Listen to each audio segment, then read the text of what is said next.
جناب اسلم انصاری اس اعتبار سے خوش نصیب ہے کہ ان کی شہادت مند بیٹوں کے ساتھ ان کے شاگردوں اور قارئین کی بڑی تعداد ان پر فکر کرتی ہے۔ اس ہجوم آشکا میں ڈاکٹر الیاس کبیر سرگرم اور ذہنی طور پر چوکس ہے۔ انصاری صاحب کے کارناموں میں سرائکی کا بہت بڑا ناول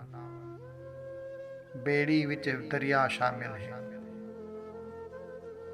بیڑی وچ دریا شامل ہے، جو ایم سرائکی کے طالب علموں کے لیے نہیں،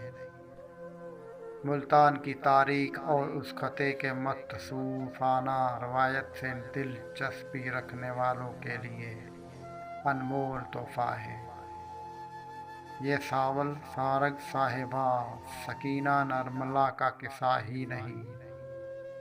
اس میں منشی غلام حسن شہید کا تذکرہ بھی ہے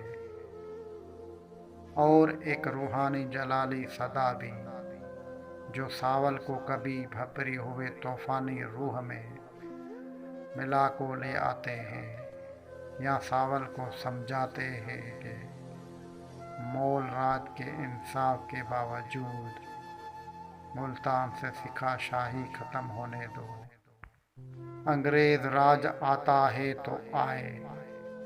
بعد میں ہم ملتان کو اس سے آزاد کرا لیں گے۔ اس ناول کی تخلیقیت میں بڑی خوبصورتی سرائکی زبان کی مٹھاس کی ہے،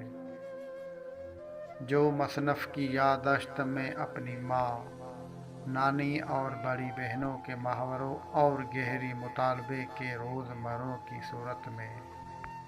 محفوظ تھی، اور وہی انہیں ناول لکھنے پر اکسا رہے تھے۔